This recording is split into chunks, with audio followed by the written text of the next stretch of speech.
welcome to LOA Today. I'm Walt Thiessen. With me today is entrepreneur and Abraham Hicks fan, Louis D'Souza. This is your daily dose of happy. We are so happy you decided to join us today. Anne-Marie Young is going to join us as soon as she can. She's in the midst of a laborious, horrible task of buying a new car. So yeah, we're looking forward to having her join us whenever she's able to join us. It's hard to tell when she's going to be here. She may not even get here till the end of the show. We don't know, but you know how it is. If you're going to go buy something like that, you kind of hang out in the showroom for a while. So she's doing that. But while she is doing that, we are doing this. And Louis, we have a cool guest today. We have somebody who could talk to us about worms. This is not the usual topic that comes up here on the show, but in this case, I think it's a topic you're going to like because worms, absolutely, soil, they kind of go together, right? The worms crawl in and the worms crawl out. They crawl in thin and they crawl out fat. Don't they play pinochle too? Probably. Only in the UK they have the really advanced worms there, you know. But anyway, yeah, Cathy Nesbitt was somebody who I connected with on, again, one of these host guest websites that are out there. And in the connection, I mean, I love the way she wrote up her profile. She says, I am on a mission to put worms in every living space. Now, that actually has kind of a scary connotation to it. But but she follows up by saying indoor composting with worms. I mean, so like she's serious. So batten down the hatches. But pay attention because she has something good to tell. So, Cathy, with that very inauspicious introduction, welcome to the program. Thank you, Walt and Louis. I'm excited to be here. Thank you. And you have a website, and you have actually an enterprise, Cathy's Crawly Composters. I love the name. Very onomatopoetic and very, evocative. Anytime you put the word crawly into a name, you're setting yourself up, right? You're setting things up. But how did all this get started? I mean, you got to tell us a little bit more about this. Well, it's the 20th anniversary of my Crawly enterprise. And I started, so I'm located in Canada, just north of Toronto, 6 million people in the greater Toronto area, and our landfill closed. It filled up in 2002. Oh, my. Right, I know. So when, Canada, second largest country in the world, we couldn't find a new spot to site a landfill. Because no one wants that in their backyard, right?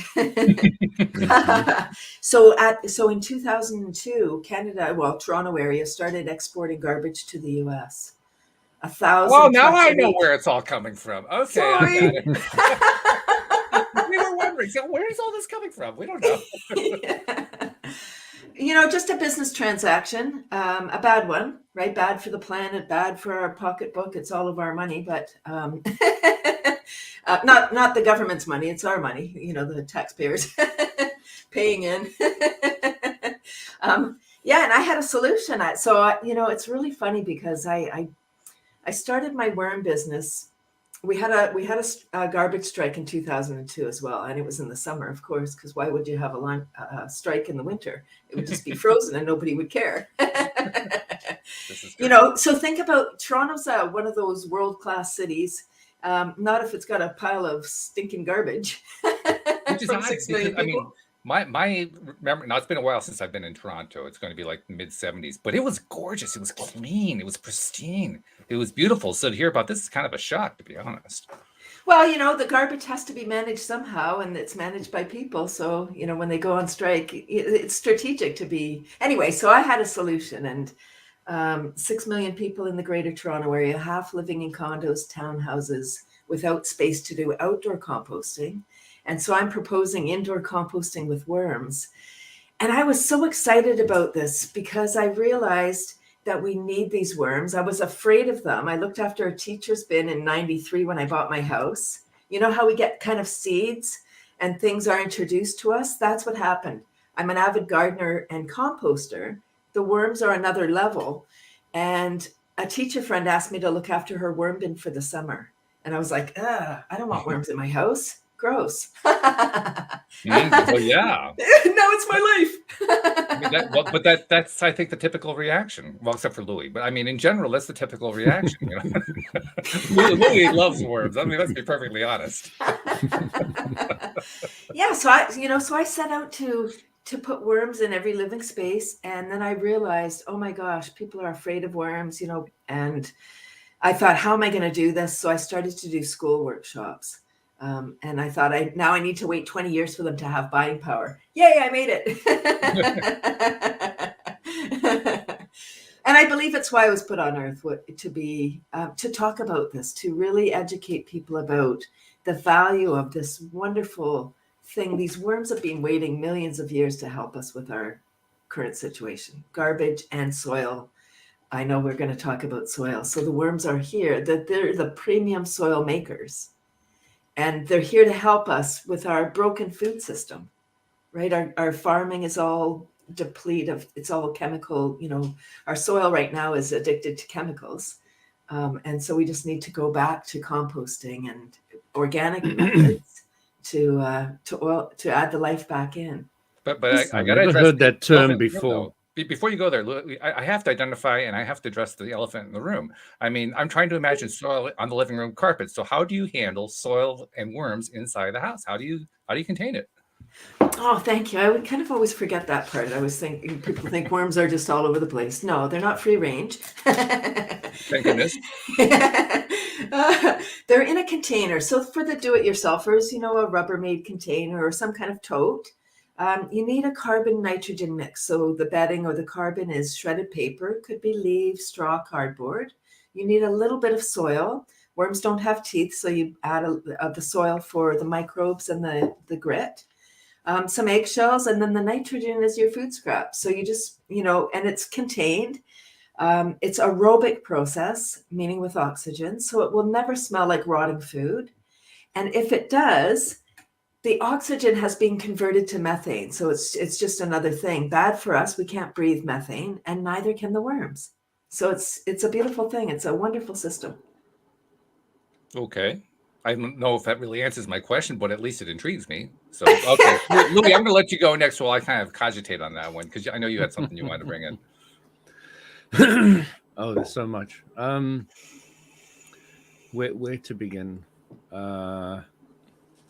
It seems you knowing so much about compost. I'm really wanting to question you about it, but I'm gonna ask you if you maybe know this already. If you removed all insects from the world, the humans would die in 20 years.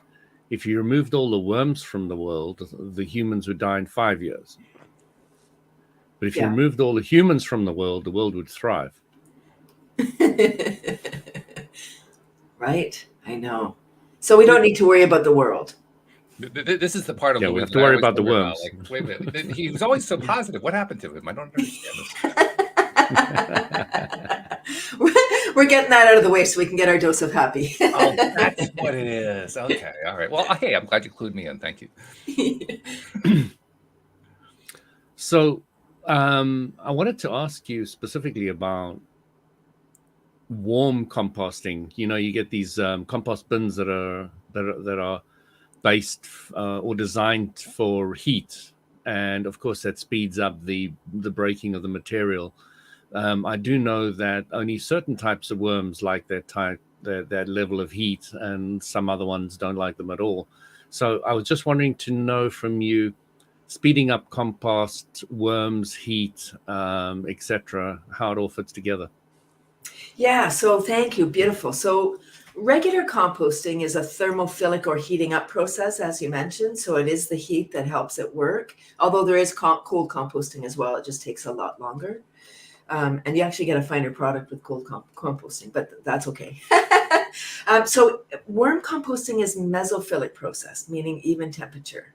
So we don't want those spikes in temperature, because you will cook your worms. Yeah, so in a container, you need to manage a few elements. You want to have a certain moisture, about 75% humidity, airflow. So you need holes in your bin, and then the temperature is important. Room temperature is perfect. So I'm bilingual, 16 to 28 Celsius, or about 60 to 80 Fahrenheit. Look at me. I'm bilingual. International woman. Woman of the world. Good thing these days, actually. Yeah. So outside of those ranges, the worms start to go in survival mode. Either too hot or too cold, the worms start going into slowing down and survival. So, how do you speed up your compost and keep the worms alive without heating it up too much? Yeah, you don't want to heat it up at all, actually, because it is the even temperature process. That it's the temperature change, and because the worms are breaking down the material, the worms and all the microbes, it is a very fast process. So that's how you do speed up your composting process, is by adding worms. Okay. Because our old compost system, which was kind of just a piece of plastic, round plastic to hold everything in, Yeah. was very, very, very slow. It took about a year before we got compost out of it. And we say compost, by the way.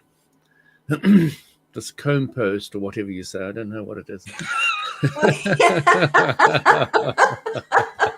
It's okay. I speak UK. It's fine. I understand. Okay, cool. Yeah. So the challenge with one of those composters that you mentioned, like a round black plastic thing, there's not enough surface temperature. There's not enough space for it to become thermophilic. It's very difficult in a backyard composter to get it to the heating up where it's really super hot. So if that's the case, adding worms to your outdoor composter would speed up the process for you, as long as you're not getting those spikes in temperature. But it was absolutely full of worms, but it was still slow. It was still slow. Okay, so then it maybe is particle size and maybe just volume of scraps you're adding in. I'm not sure. Okay, because we add a lot of fruit. We eat quite a bit of fruit. So, you got the orange peels and the bananas, etc., etc., etc. Avos, which we love. I would So say there's leave out this. quite a lot of wet things, and we add grass from the lawn, then obviously a few leaves and branches and things like that. Yeah, so I was just wondering, do you layer it? Is there any advantaging to layering? And if you're laying, how do you layer?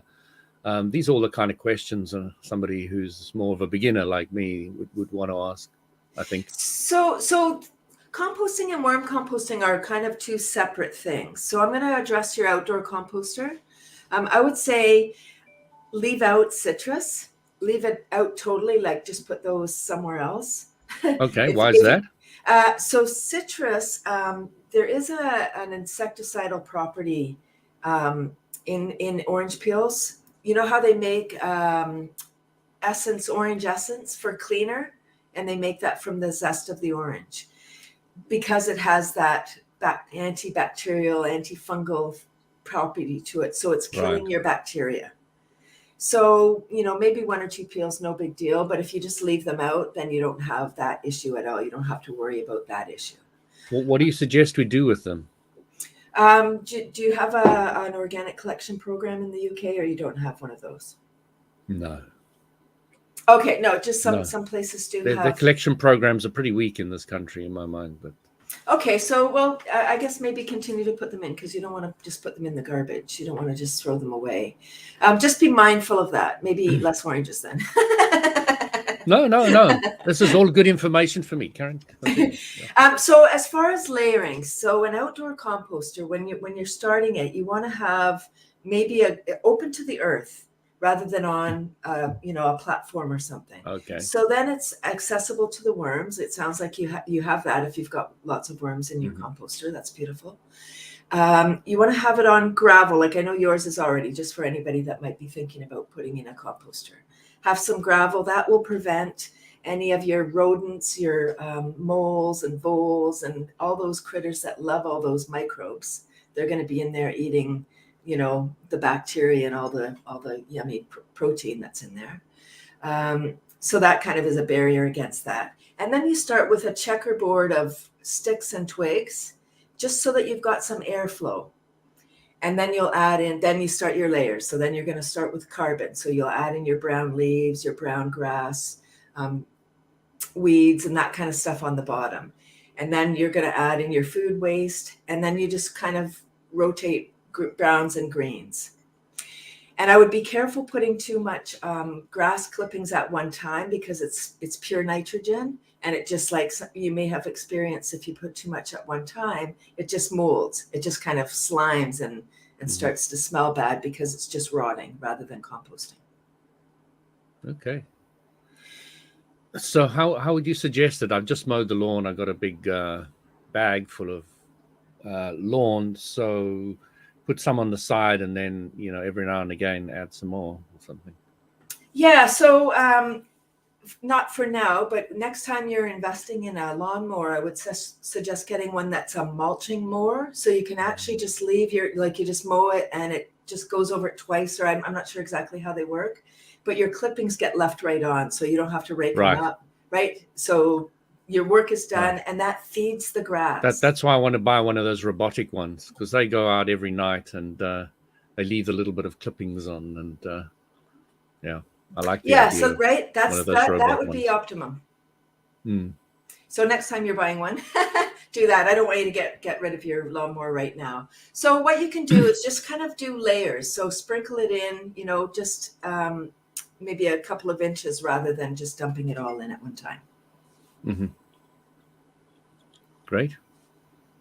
And then you want to kind of stir it, and it's too much work to stir them, like with a pitchfork or something. Yeah. Right. So just get something like the width of, or circumference, or whatever you say, of a broom handle, and you just poke that in and turn it in 6 or 8 spots, and that will add enough airflow so then it stays aerobic. If it ever smells bad, it's become anaerobic. So you want to make sure that it stays aerobic, so it doesn't, because plants always require aerobic bacteria to grow. And aerobic just requires air for it to change. Correct. Right. Like aerobic exercise. So I'm just kind of imagining the plants that are in the nearby garden, getting ready for the compost, and they're doing their squats or something. I mean, they're getting themselves all aerobicized for the compost.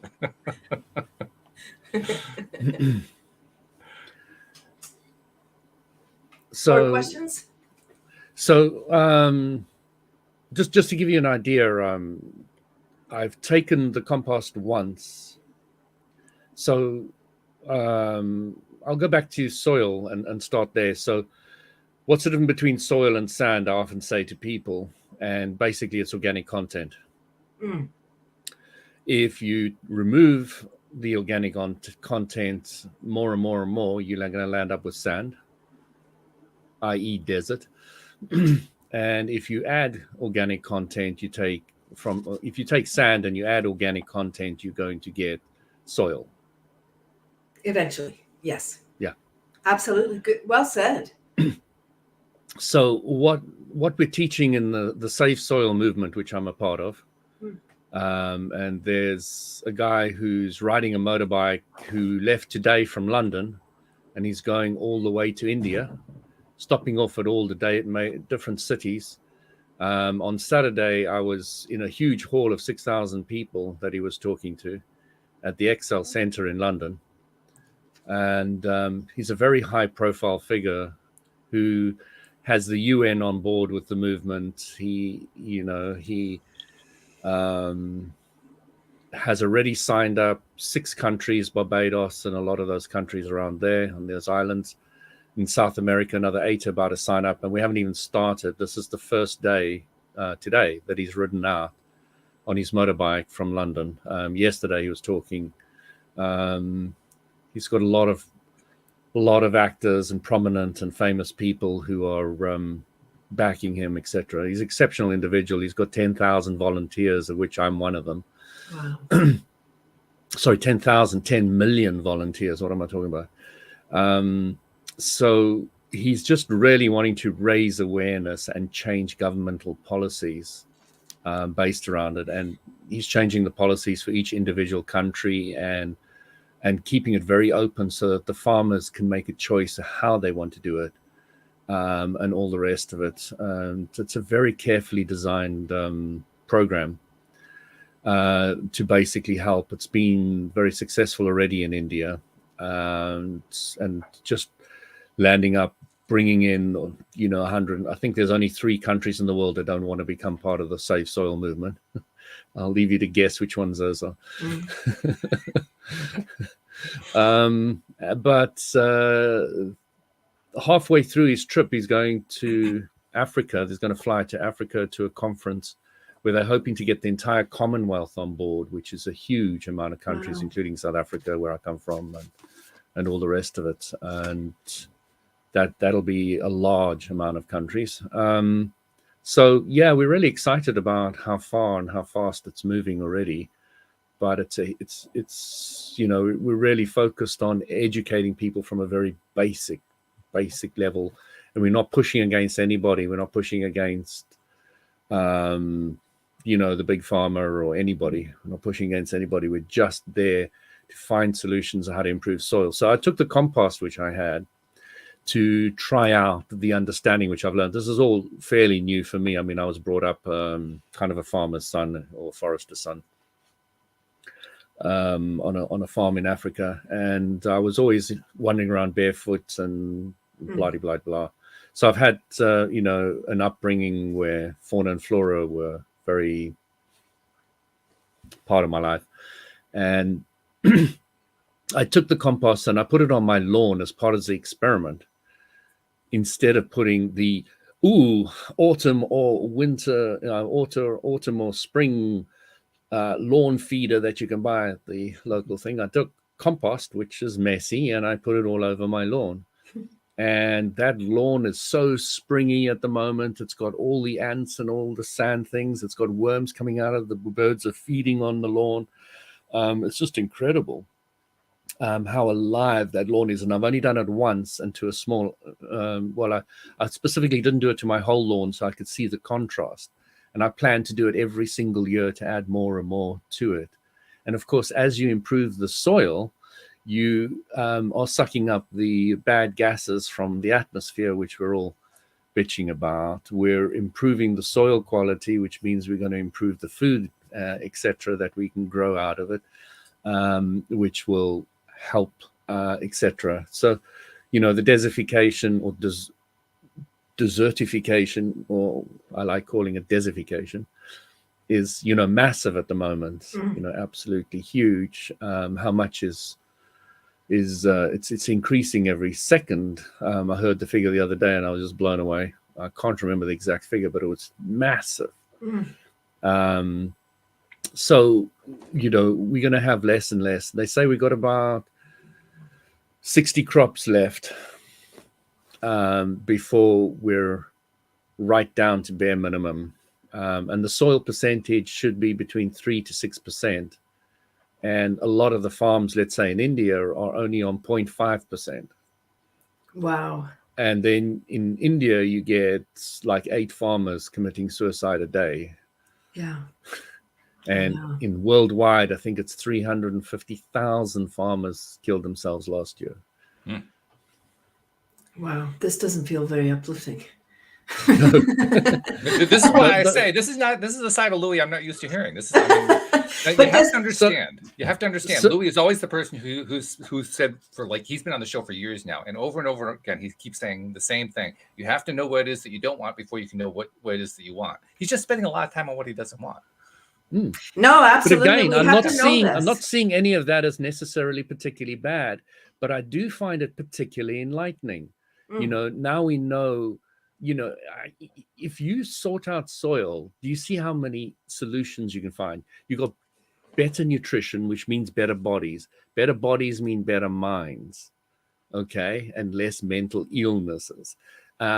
Means more sequestering of all the bad gases from the atmosphere, and it's not only carbon, which the soil actually needs. So it wants to suck it back in any case. It means better life for animals, and the big problem at the moment, they say the next world war will be around water. And I thought, what rubbish. And I went and looked at it in my head, and I started realizing that because it's turning to desert, where's the water going? It's going onto sand, and then it's going straight into rivers, and then it's going straight back into the sea. So when it's green and lush and there's good soil, what's happening is it's going into the soil, isn't it? Yeah. So, and then it's holding it and retaining it in the right places where you want it. So it's really exciting for me how many solutions improving the soil can have. And I was excited to have you on because, you know a lot about the composting side, which I'm really interested to understand more because I haven't really had anybody to have a chat about it. So it's really interesting to me to see how you can improve it, because the more compost I can have that I don't have to buy from somebody who's industrially made it and probably used a lot of carbon footprint to create it, it's just going to be so much better to create your own, but more quickly. But I found that what we were doing before, even though we had 2 compost bins, was just too slow. Hello, Anne-Marie. Anne-Marie, Hi, you made it. Louis. Hooray. Hi, Cathy. Hi, Anne-Marie. So sorry I was late. How are you? You were buying a car. I was buying a car. That seemed to take forever. Clearly, they were getting. What did you buy? Tell us. I bought a Mini Countryman. What's that? Oh, wow. Mini. Just a little. You green. Oh, right. Okay. Countryman. I haven't heard that one before, but it's one must be one of the newer ones. Well, basically, it looks like a Mini, but it looks like a Mini on steroids. A bigger Mini. Oh, right. Yeah. So it's the non-composted version of the Mini, is what you're saying. Absolutely. That's great, though. Congratulations on the new car. That's fabulous. Thank you. Congratulations on getting home in a reasonable time. That's also fabulous, especially dealing with a showroom, right? I mean, it's a challenge, but you did it. I did it. I got here, and I'm glad to be here. And Cathy has a sort of a taste of what she has been kind of preaching for the last couple of years, the last 20 years or so, dating back to, she was telling us how the Toronto area where she lives had basically, they filled up all their garbage and they had to do something about it. And so she started doing something about it. And I'm still processing what she said, like in the first 5 minutes, because she was talking about how you actually create your composting with your worm collection in your house. And she described the container for it, but I'm still trying to think, how do you keep the worms in the container? I mean, don't they want to crawl out? If they don't want to crawl out, they don't have eyes or ears. Like, no point in going sightseeing. They can't see. Okay. Kidding, Chud. Thanks for laughing, Louis. Yeah, and they're eating half their weight per day. So these are really voracious worms, and they eat a lot. So as long as the conditions are right in the bin, no point in going out of the bin. If the worms are crawling out of the bin, someone should call the Humane Society because you're mistreating your worms. I didn't know that was possible, but okay. I love it. Thank you again, Katata. So, I'm not sure I want to be brought up on charges of worm abuse, though. I mean, that's kind of really wormy. It's a real can of worms, and I'm really hoping to make that a positive statement, by the way. Yes. Can of worms, yay! That's really quite a concept, though. I mean, basically creating compost in the house, no smell, as you promised. I mean, Yes. that's really something. That's quite a concept. Yeah, and it's not my invention. It's I'm just marketing it. But the thing about making your own compost. How'd I do? Yes. I may revert to now I understand Canadian. you. The beautiful part about making your own is you know what's in it. At least in Canada, I can't speak about other countries, but in Canada, fertilizer and triple mix and all of those soil blends are not regulated. You don't know what you're buying. Okay, now I'm really depressed. Let's go back to what was feeling good before. No, make your own. No, it's hopeful. It's hopeful because you can make your own. And we can fix all the stuff that we've done. I started my business as a waste management tool. And I quickly realized that, although the waste part is huge, the real big benefit is the black gold that the worms produce. Compost is great. Worm compost is even greater.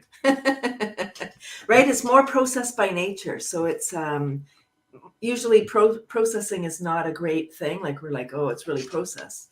But as far as compost goes, it's really a beautiful thing because the worms have made it more accessible to those plants. So this safe soil movement you were talking about, Louis, I'm very excited to learn more about it. Because again, the industry is not really regulated. We put a lot of chemicals for our large, agricultural plots to grow lots of food and whatever. But I think the system's broken right now. Well, you've been doing this, you've been pushing this message for 20 years now. You must have some sense of it. How well is it being received? How well is it being implemented? Everybody wants to scale everything up. For some reason, I don't have a business background, obviously. I chose to sell worms by the pound instead of selling the compost, like the final product. And worms breed more than rabbits, and they're not cute and cuddly. So, once you get worms, as long as you look after them, you always have worms, and then they breed and you have more worms. And so I meet people and they say, oh, I gave worms to my neighbor and I sent some to my kid's school. And I say, stop giving your worms away. It's bad for my business.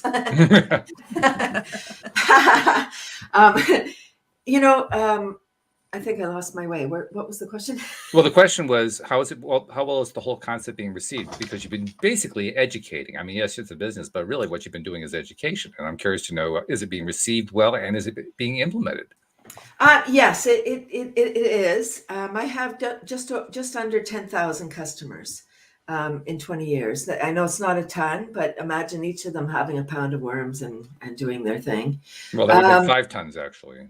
Because 2,000 to a ton, 1 pound per, so that's 5 tons, right? See, nope, I'm just saying,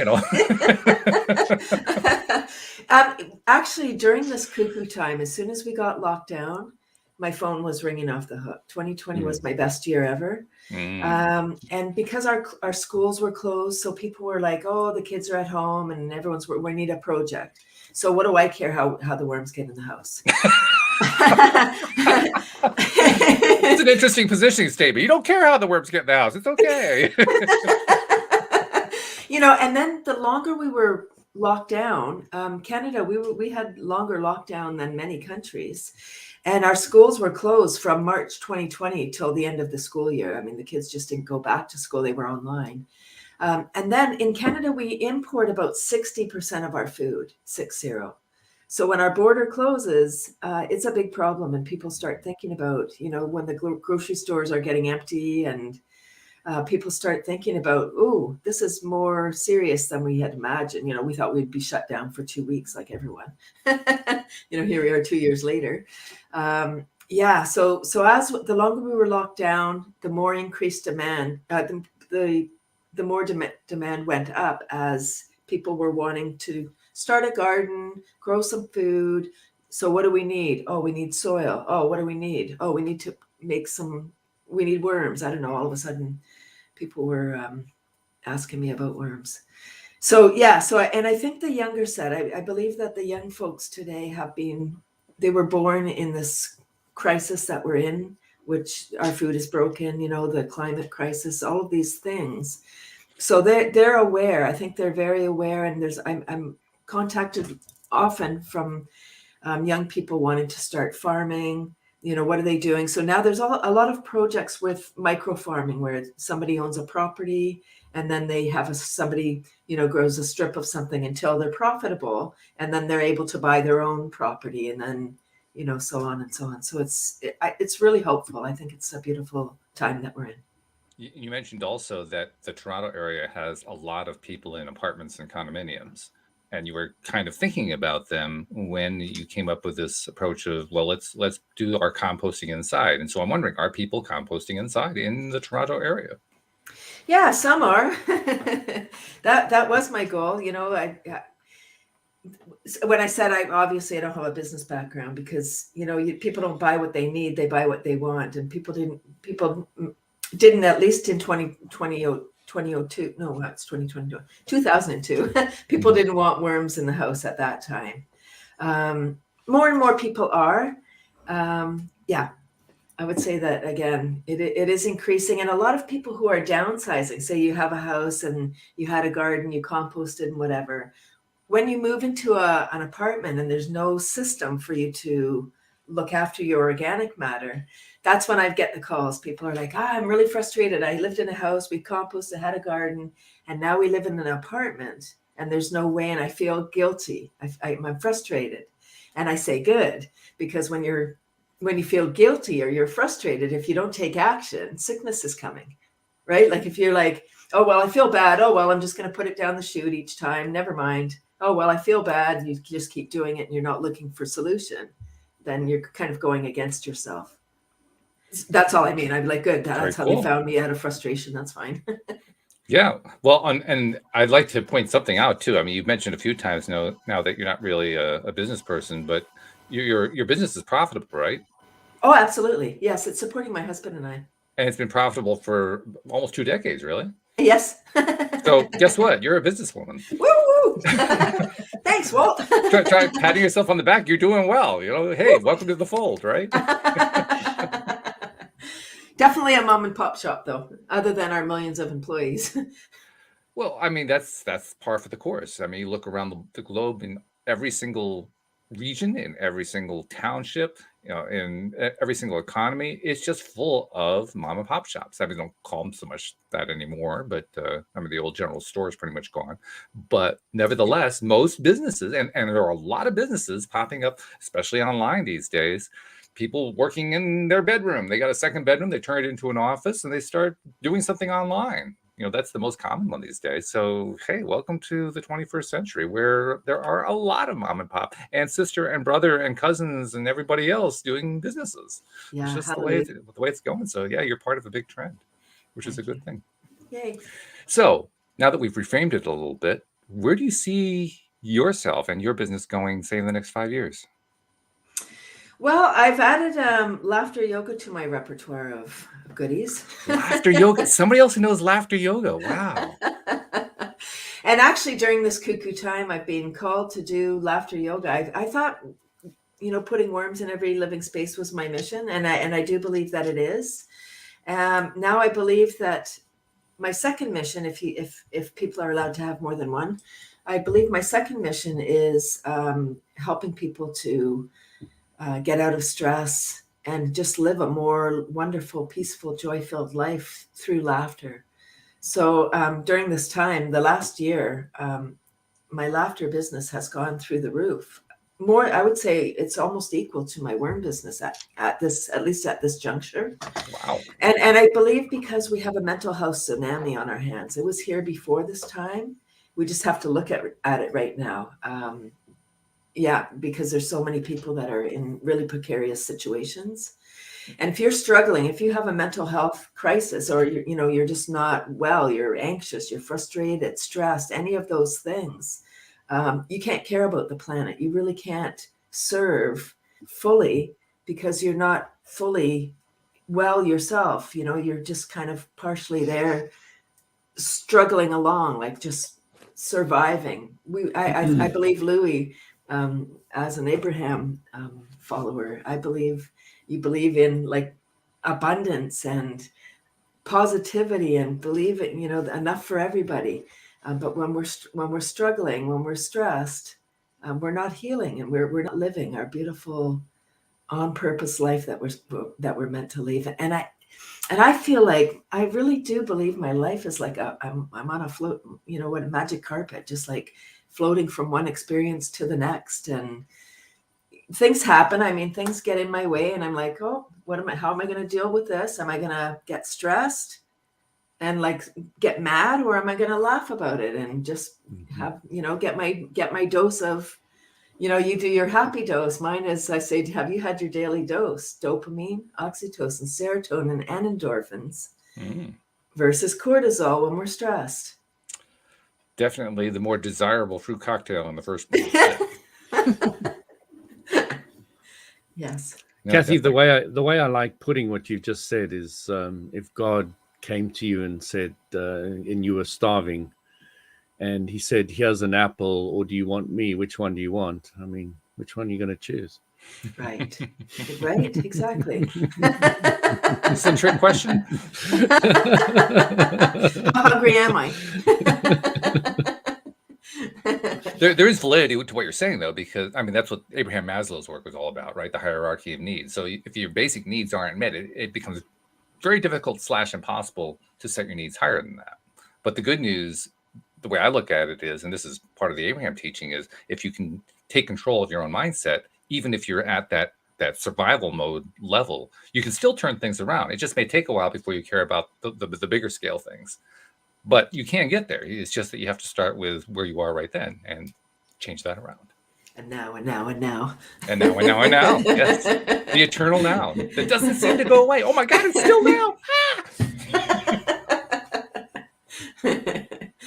Oh gosh, so fun. I thought it was yesterday, but it's now again. Oh my God. It's still now. Yeah. Oh well. No, So Cathy, sorry, I do not know what laughing yoga is, but I'm very intrigued. Oh, good. Okay, let me tell you. So laughter yoga is not about fancy pants or poses. No. It's intentional laughter exercises designed to make us feel good. It was started in 1995 by a medical doctor, Dr. Madan Kataria, and his goal is world peace. Can you imagine world peace through laughing? It's a global movement. Laughter clubs around the world, thousands of clubs. And, you know, again, back to this cuckoo time, most clubs before BC were done in person and super fun. I just realized that is BC. that shall not be named. Not like we said Voldemort or something like that. I mean, come on. So during this time, you know, everybody's struggling, and so laughter clubs were, you know, everybody reverted to online, and so that you can laugh online in a laughter club. And a laughter club, it's a cardiovascular workout, so there's clapping and chanting, and when you clap palm to palm, so you're activating the meridians.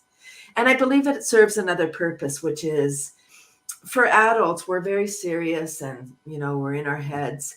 When somebody says, you know, I want you to just laugh for no reason, you know, we get all in our head. Our ego might be like, stop laughing, you look ridiculous, or I'm going to laugh. You know, it's just, so the clapping gives us something to do. So for those that are very left brain and logical, it's like, okay, oh, I can clap. And then it takes them out of, like, then they're doing something. But there's a mantra. So it's ho, ho, ha, ha, ha. And when I started, I thought it was so ridiculous. Well, it is. Let's be honest. It truly is. Anybody who's ever sat in a laughter yoga session, it's exactly the way you just described. There's those first few seconds where, you know, there's nothing actually funny going on.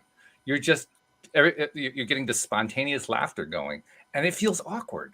It feels very, very awkward. So, I mean, I hadn't heard the clapping part. That's a cool idea, because you're right. You need that distraction. Something to kind of take your mind off of this really awkward thing I'm about to do right now. Yeah, it is weird. I mean, at my first club, I went with my mother-in-law, and I love my mother-in-law. So we went, and it was so odd. The whole thing was so weird. We were like looking at each other. This is weird. But after you're laughing for an hour, we left and we're like, wow, that was weird, but oh, I feel so great. So our brain is the thinker. Our brain's like, this is weird. Stop it. You look weird. Quit it. And our body's like the feeler. So it's like, pew, pew, pew, all the love drugs getting secreted. And we're, I feel so good. Yes, keep it up. So that's the battle between the mind and the body, as far as laughter goes. And that's why it's a challenging thing. You know, when I started, I wasn't able to start a laughter club, you know, a free laughter club. People, they didn't come. And I did say to the universe too, universe, I don't want to do laughter for free because I do enough free stuff. So I want to get paid gigs. And so I kept getting paid gigs. And people said, I want to come to your laughter club. And I said, I don't have a laughter club because I keep getting paid gigs. Fun. And then COVID. Oh, I said it. And I needed to laugh. I'm an extrovert. I need people. So I was really struggling. You know, one moment to the next, I was like, what's happening here? And I decided to start a laughter club online. So June 2020, I started my laughter club. It's every Tuesday. So every Tuesday since June 2020, pretty good. You picked the right 9:30. time. That was a great time to start doing it because people really needed an outlet at that point. Oh, we really needed it, and I needed it. So it was a kind of a selfish reason, but self-love, because I needed to help myself so I could, be serving on a bigger scale. So yeah, people come from around the world now. It's a beautiful global family. And the laughter, imagine when you get people, laughter leaders, we don't need any games, but there is little games like you make milkshakes or laughter cream, ha ha ha, and you just do silly things to inspire the laughter. That's all. It's just because adults need it. Yeah, so when you get laughter leaders together, like on Zoom, people can Zoom around and attend different clubs. It's so fun because we don't need priming. We're there to laugh. We're there to get on our laughter craft. And we know it's a cardiovascular. If you're going to do it, laughter's the best medicine. We've all heard that. So you need to take the medicine. you got to laugh. Well, also, I mean, when you've done it a number of times, now your body has gotten to the point where you anticipate it. I mean, your mind may not be quite ready to anticipate it yet, but your body is, like you described, because you get all of these great chemicals floating through the body, and the body keeps saying, "Yeah, give me more, give me more, give me more. This feels great." Even when your brain disagrees with it, your body is saying, "Hey, wait, I'm bigger than you are. Come on." And literally, you want to have more of it, so it becomes easier the more often that you do it. The hardest one of all is the first one. The Absolutely. second session is easier. The third session is easier than that, and so on and so forth, right? I always suggest that people attend a laughter club at least twice, because the first time will be weird and you'll be like, oh, that, at the beginning of a laughter club in person, you sit in a circle and you do the name game. So just to show people that you can laugh for no reason, you say you're going to introduce yourself, just say your name and laugh. And the person laughs first, and then everybody joins in. So it's not like they're laughing at you. You start laughing first. And then you would have something like, favorite actor or favorite meal or something. And then you laugh. So you go around. In one of the laughter clubs, a woman was so serious, she wasn't even able to do that piece. She wasn't able to say her name and laugh. So, people are really struggling. People are sometimes really serious.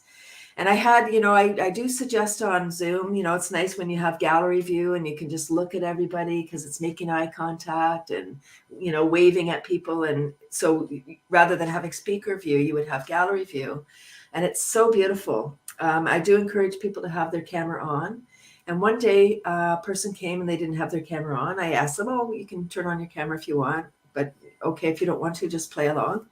And at the end, I asked, does anyone want to make comments? I don't anymore because my club's too big. Yay. And this woman who had her camera off, she turned on her microphone. She kept her camera off, and she said it had been 2 years since she had laughed or smiled. Wow. And I mean, it just struck me in the heart, and I realized, my goodness, wow, if somebody's in a really sad state or, a depressed state and they just need this, just come and get the beautiful vibrations, because it is energy. It's just energy.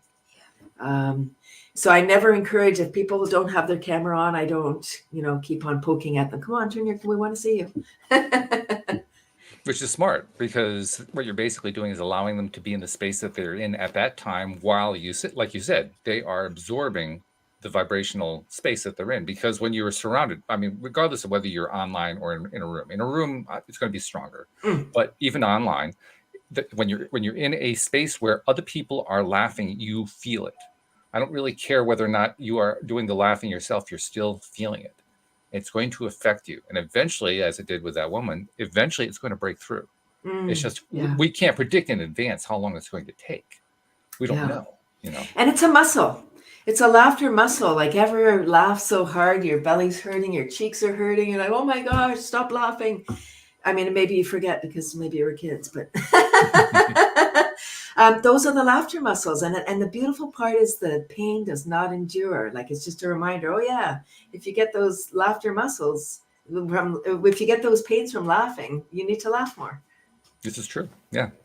I mean, now personally, I've not ever been really crazy about the laugh at nothing thing. So for me, I always have to have something funny to throw in there just to kind of get things going, because it's easier I mean, let's be honest. If I'm looking at myself in the mirror and laughing at myself, it's probably not the strongest way to say I love you.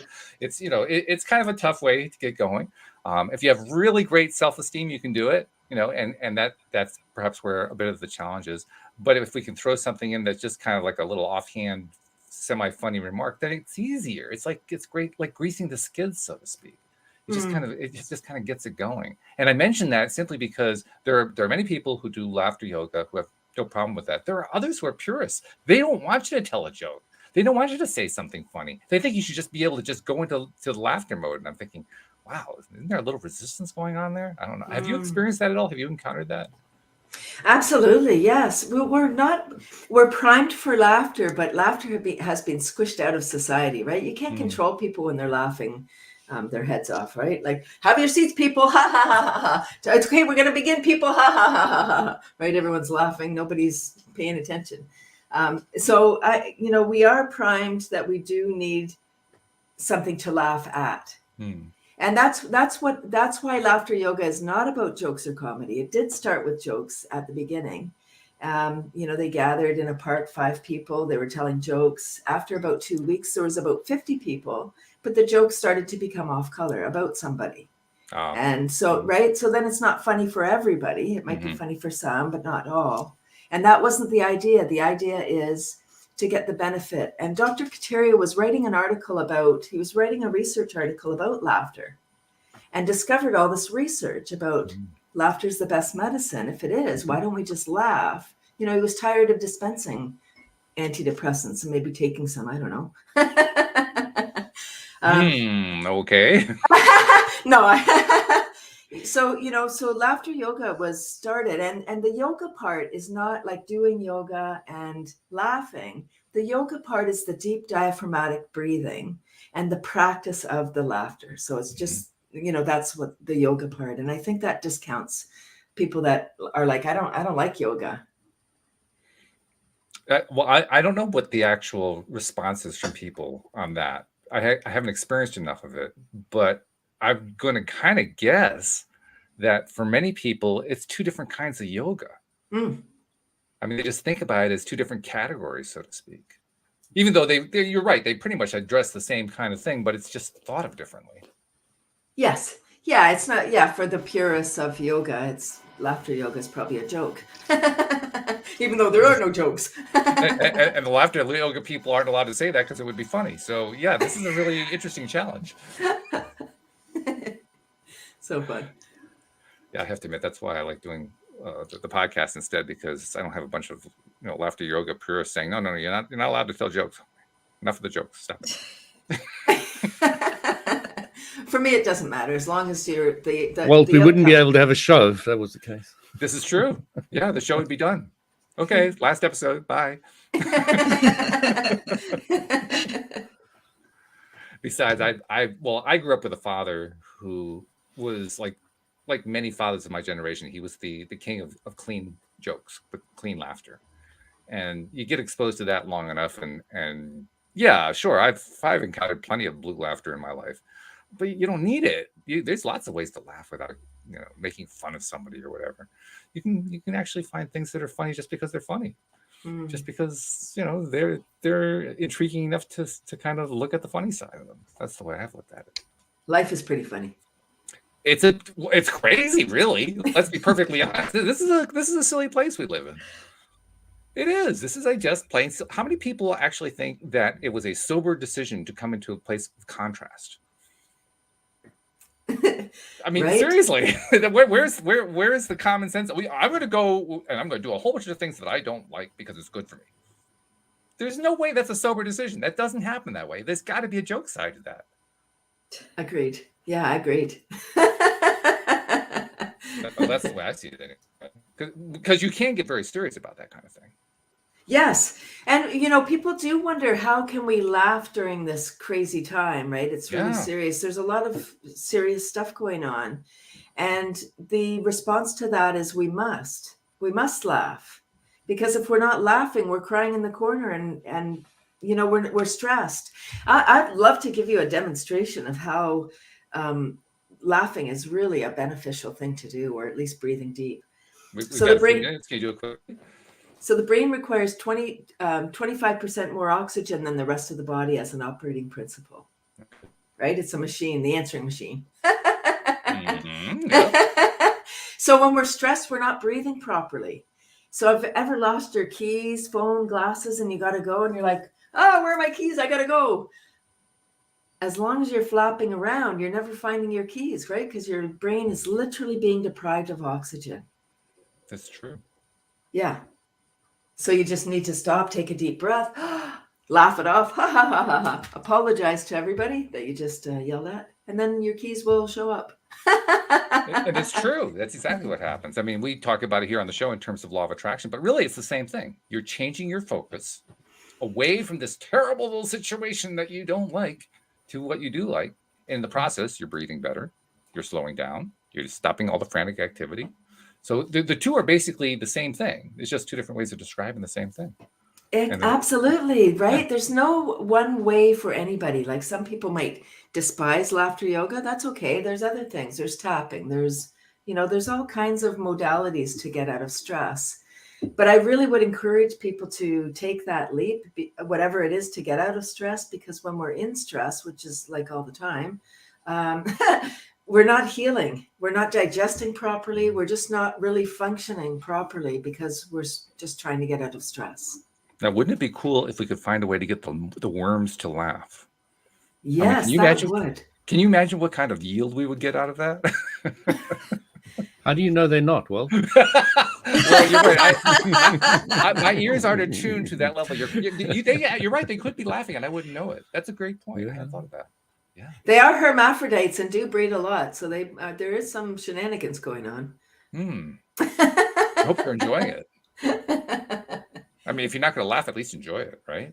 That's I would think. Yeah. This has been fun, though. Before we go, there was something you wanted to let us know about an upcoming. I think it was an upcoming laughter yoga thing, or I don't remember. Yes, I would love for people to come to my. I did mention my Tuesday club. It's Tuesday at 9:30 Eastern time. Half an hour of super fun self-care. I incorporate tapping, brain gym, other healing modalities. I just want to help people to, again, live a more joy-filled, peaceful life. And I think that laughter is one modality that can help people. Definitely is. And then you also have a website about the worms, although you don't call it worms. You have a rather onomatopoeic thing, but tell us about the website too. Yeah, so the laughter website, or the worm website, is cathy'scomposters.com. And everything is there. You can, because I've had that one for 20 years. Laughter is fairly new.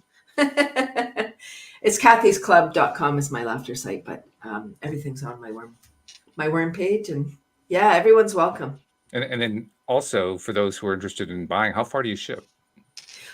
We can ship our system. We have a beautiful system that actually doubles as a stool, so people don't have to do the harvesting and whatever if people have a small space. So we can ship that around the world. The worm's only within Canada.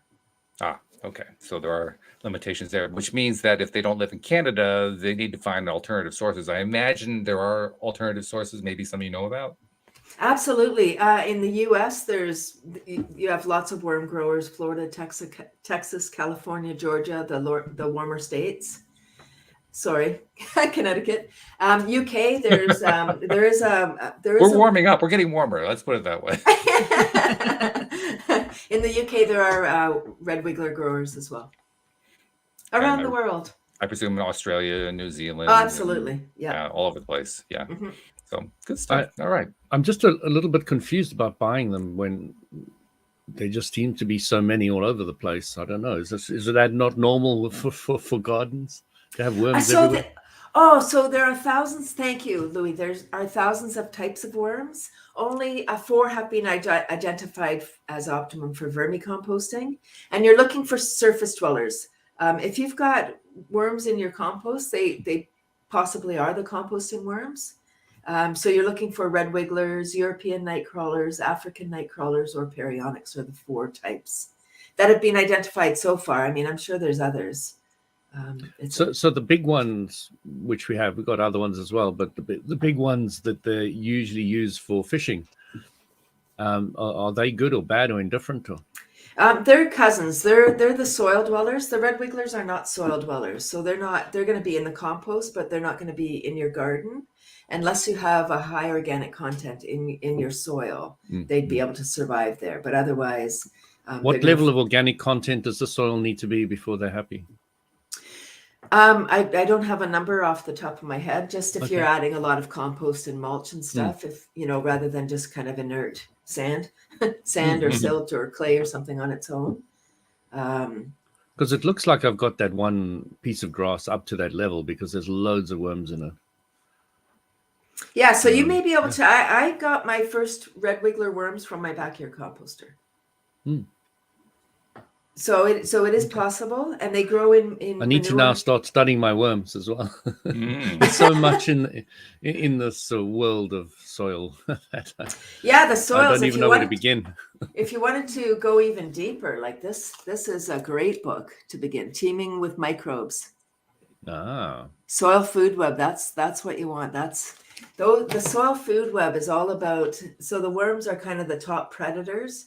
And there's all kinds of like mites and bacteria, fungi, all kinds of smaller little things that are, it's a whole beautiful microscopic world under there. And if we feed the soil, we don't have to worry about the plants. We don't need to add, chemicals to the plants. And I know you're in that.